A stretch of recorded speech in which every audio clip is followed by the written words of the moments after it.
नमस्कार. मी वाचलेलं होतं, मी दिलेलं होतं, मी सांगितलेलं होतं, तो गेलेला होता, त्यानं ऐकलेलं होतं, मी तुला सांगितलेलं होतं. ही जी अशी वाक्य आपण बोलतोय व्यवहारामध्ये, ती सगळी वाक्य आपण पास्ट परफेक्ट मधली बोलतोय, लक्षात घ्या. म्हणजेच आज आपण बघणार आहे सब्जेक्ट हॅड आणि V3 असलेला पास्ट परफेक्ट टेन्स, म्हणजे ज्याला मराठीमध्ये आपण पूर्ण भूतकाळ असं म्हणतोय. बघा इथं मी हॅड हे दिलेलं आहे, आता वेगळं काही केलेलं नाही आहे. याच्यामध्ये हॅड आय पासून ते इट पर्यंत म्हणजे सगळ्या सब्जेक्टना आपण काय करतोय की हॅड वापरतोय, लक्षात घ्या.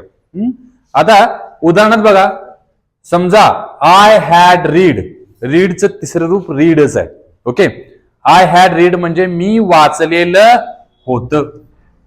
अंडरलाईन केलेल्या शब्दाकडे लक्ष द्यायचं. ही हॅड रीड म्हणजे त्यानं वाचलेलं होतं. वी हॅड रीड आम्ही वाचलेलं होतं. यू हॅड रीड तू वाचलेलं होतं. दे हॅड रीड ते त्यांनी वाचलेलं होतं. श्याम हॅड रीड श्यामनं वाचलेलं होतं. गीता हॅड रीड गीतानं वाचलेलं होतं. समजा दुसरं व्हर्ब जरी आपण घेतलं या ठिकाणी तरी असाच अर्थ होणार आहे. उदाहरणार्थ आय हॅड गिवन, गिव्ह म्हणजे देणे, गिव्हचं तिसरं रूप गिवन. आय हॅड गिवन म्हणजे मी दिलेलं होतं.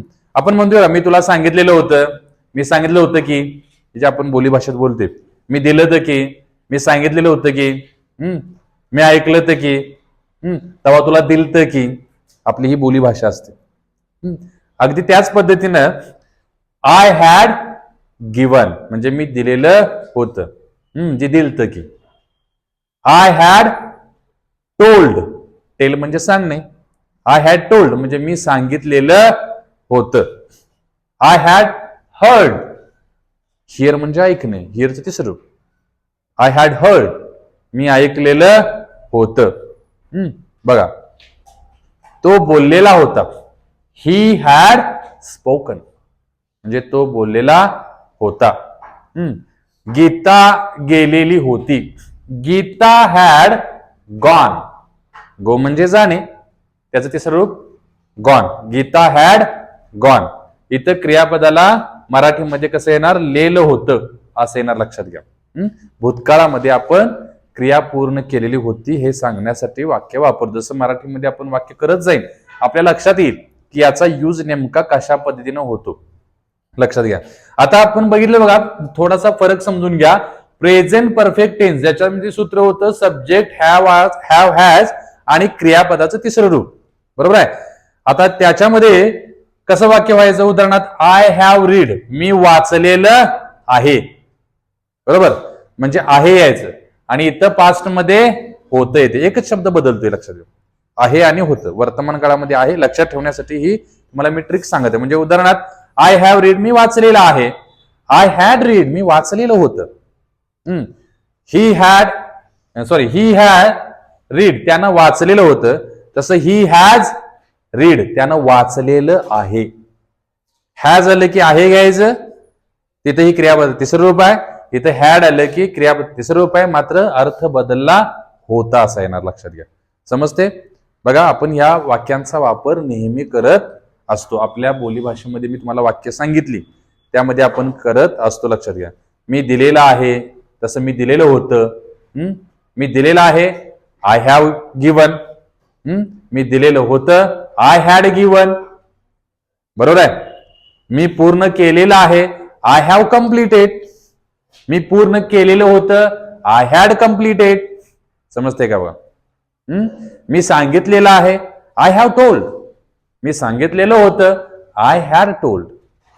समजते, ठीक आहे. म्हणजे आपण आता ही बघितली कशी या काळातली पॉझिटिव्ह वाक्य बघितली. आता याच्या पुढे आपण बघणार याचे PSPQ आणि NSNQ म्हणजे पॉझिटिव्ह सेंटेन्स पॉझिटिव्ह क्वेश्चन कशा पद्धतीने होतो आणि निगेटिव्ह सेंटेन्स निगेटिव्ह क्वेश्चन कशा पद्धतीने आपण प्रत्येक काळामध्ये बघत आलोय.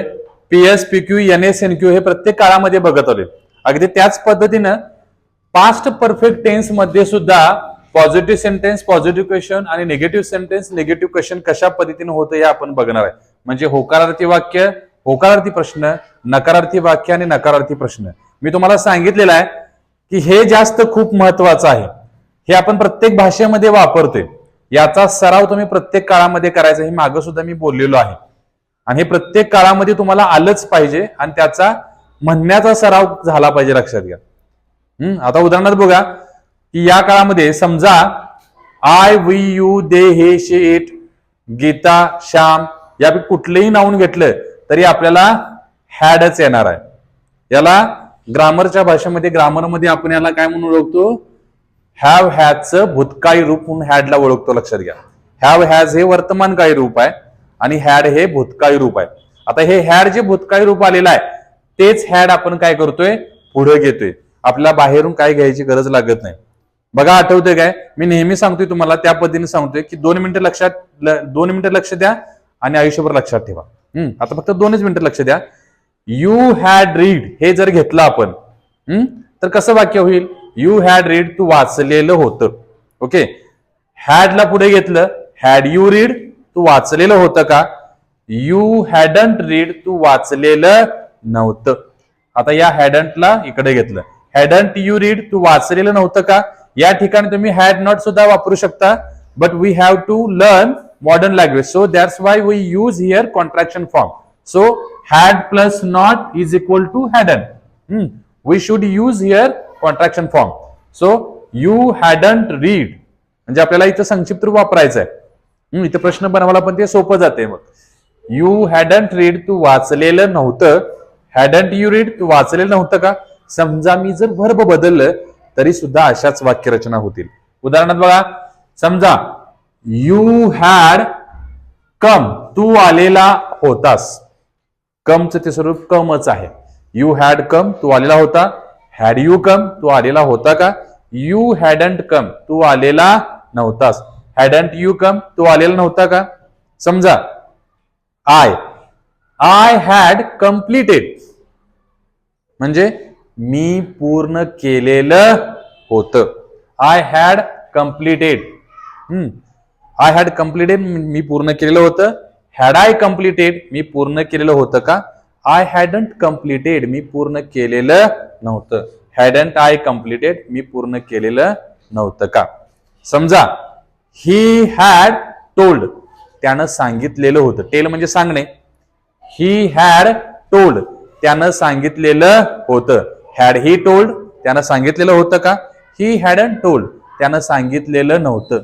हॅडंट ही टोल्ड, त्यानं सांगितलेलं नव्हतं का? आपण आपल्या बोलीभाषेमध्ये म्हणते बघा, त्यानं सांगितलं तर, त्यानं सांगितलं तर की, त्यानं सांगितलं नव्हतं, त्यानं सांगितलं नव्हतं का? ही जी आपली बोलीभाषा आहे, म्हणजेच ह्या काळाचा आपण आपल्या भाषेमध्ये वापर करतो, लक्षात घ्या. अशी 4 वाक्य बनवायचा सराव करा आणि वाक्य म्हणायचा जास्त सराव करा. वेगळं वर्ब वापरून, या ठिकाणी वेगळं नाऊन वापरून, प्रोनाऊन वापरून आपण वाक्य म्हणायचा सराव केला पाहिजे. वाक्य म्हणायचा सराव जास्त करा, म्हणजे तुमच्याकडे काय होऊ शकतो की तुम्हाला पटकन रिझल्ट येऊ शकतो. जसं मी आता तुम्हाला 4 वाक्य म्हणून दाखवली. मी शॉर्ट व्हिडिओ मध्ये सुद्धा टाकले आहेत बघा. शॉर्ट व्हिडिओ मध्ये सुद्धा तुम्हाला पाठवलेलं आहे की ते प्रत्येक काळांची वाक्य म्हणून दाखवलेली आहेत. तसं काय करायचं आहे की तुम्ही ही एकत्रित करायचं आहे. म्हणजे तुम्हाला तर मी दाखवतो कशा पद्धतीने आता पहिल्या काळापासून की या काळापर्यंत आपली एकत्रित वाक्य होतील. त्या पद्धतीने तशी एकत्रित वाक्य म्हणायचा पण सराव करायचा. वैयक्तिक टेन्सचा सुद्धा सराव करा आणि वहीमध्ये अगोदर काय करायचं, एकत्रित वाक्य लिहून काढायचे एका सब्जेक्टची. आता इथपर्यंतच्या काळात सिंपल प्रेझेंट पासून ते पास्ट परफेक्ट पर्यंत काय करायची, ती वाक्य सगळी लिहून काढायची. इंग्रजी लिहिलं, एक वाक्य इंग्रजी लिहिलं की लगेच समोर मराठीत लिहायचं. इंग्रजी लिहिलं की लगेच समोर मराठी लिहायचं, असं करायचं. तर अगोदर सगळी इंग्रजी वाक्य लिहायची. म्हणजे आता किती होतील बघा, प्रेझेंटची 16 वाक्य. मग सिंपल पास्ट मधले त्याच्यामध्ये 4, 16 आणि 4 20. परत पास्ट कंटिन्युअसचे 4, 20 आणि 4 24 आणि आतापर्यंतचे 4, हे 4 असे 28 वाक्य होतील तुम्हाला. बरोबर आहे. म्हणजे तुम्ही जर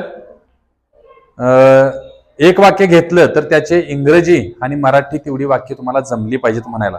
म्हणजे काय होईल, तुम्हाला उद्या पटकन कुठलंही वाक्य मराठीमध्ये बनवायचं झालं तर ते पटकन तुमचा मेंदू उत्तर देईल. उदाहरणादाखल बघा, त्यांना आणलेलं आहे. आता आणलेला शब्द काय, ब्रिंग आहे. ही हॅज ब्रॉट, त्यांना आणलेलं होतं. ही हॅड ब्रॉट, असं पटकन करणार तुम्हाला. लक्षात घ्या, मी जात आहे, आय एम गोईंग, असं तुम्हाला पटकन बोलता येणार. त्यासाठी हे इंग्रजी आणि मराठी वाक्य म्हणायचा सराव करा. आता एकत्रित वाक्य कशी होतात ते आपण बघूया. बघा, मी तुम्हाला सांगितल्या पद्धतीनं आपल्याला सिंपल प्रेझेंट टेन्स पासून ते पास्ट परफेक्ट टेन्स पर्यंत एक वाक्य घ्यायचं आहे आणि त्याची प्रत्येक काळानुसार चार चार वाक्य त्याच सब्जेक्टची आणि त्याच वर्बची करत जायचं आहे. सूत्राचा त्या काळातल्या आधार घेऊन आपण अशा पद्धतीनं वाक्य करू शकतोय.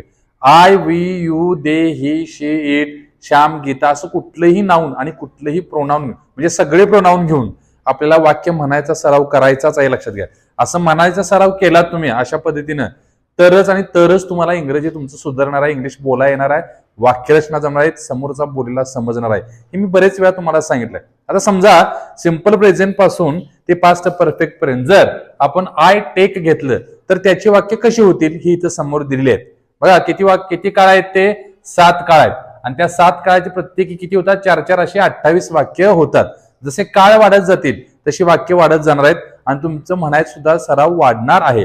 आता म्हणत असताना तुम्ही काय करा, सुरुवातीला तुम्हाला हळूहळू म्हणावं लागेल, नंतर मात्र तुम्हाला सराव होण्यासाठी फास्ट इंग्रजी बोलण्यासाठी फास्ट इंग्रजी समजण्यासाठी तुम्ही काय करावं लागेल की तुम्हाला फास्ट म्हणायचा सराव करावा लागेल. आता हे तुम्ही एखादा स्क्रीनशॉट करून याचा तुम्ही सराव करू शकता या पद्धतीने करू शकता वाक्य. आता मी तुम्हाला ही वाक्य म्हणून दाखवतोय, अशीच तुम्ही स्पीडनं सुद्धा वाक्य म्हणता आली पाहिजे. ठीक आहे, उदाहरणार्थ बघा, आय टेक मी घेतो, डू आय टेक मी घेतो का, आय डोंट टेक मी घेत नाही, डोंट आय टेक मी घेत नाही का, आय एम टेकिंग मी घेत आहे, एम आय टेकिंग मी घेत आहे का, आय एम टेकिंग मी घेत नाही, एम आय टेकिंग मी घेत नाही का, आय हॅव टेकन मी घेतलेला आहे, हॅव आय टेकन मी घेतलेला आहे का, आय हॅवन टेकन मी घेतलेलं नाही, हॅवंट आय टेकन मी घेतलेलं नाही का, आय हॅव बीन टेकिंग मी घेत आलेलो आहे, हॅव आय बीन टेकिंग मी घेत आलेलो आहे का, आय हॅवंट बीन टेकिंग मी घेत आलेलं नाही, हॅवंट आय बीन टेकिंग मी घेत आलेलं नाही का, आय टूक मी घेतलं, डिड आय टेक मी घेतलं का, आय डिडंट टेक मी घेतलं नाही, डिडंट आय टेक मी घेतलं नाही का, आय वॉज टेकिंग मी घेत होतो, वॉज आय टेकिंग मी घेत होतो का, आय वॉजंट टेकिंग मी घेत नव्हतो, वॉजंट आय टेकिंग मी घेत नव्हतो का, आय हॅड टेकन मी घेतलेलं होतं, हॅड आय टेकन मी घेतलेलं होतं का, आय हॅडंट टेकन मी घेतलेलं नव्हतं, हॅडंट आय टेकन मी घेतलेलं नव्हतं का. अशा पद्धतीने तुम्हाला काय करावे लागतील, ही वाक्य सराव करावा लागेल. या ठिकाणी I, we, you, they, he, she it असे सगळं घेऊन सराव करा. स्पीड न म्हणायचा सराव करा, म्हणजे तुम्हाला काय होईल, तुमची जी मराठी टंग आहे ती तुम्हाला इंग्लिशमध्ये व्यवस्थित ट्रान्सफर होईल. आपल्याला आपल्या मातृभाषेतून आपल्याला जिभेला इंग्रजीमध्ये ट्रान्सफर करायचं आहे. त्यासाठी आपल्याला काय करावं लागेल, असं वाक्य बडबडण्याचा सराव करा. हे मी बरेचदा तुम्हाला सांगितलं, लक्षात घ्या. ठीक आहे, तुम्ही सराव करत असाल अशी अपेक्षा करतो. धन्यवाद.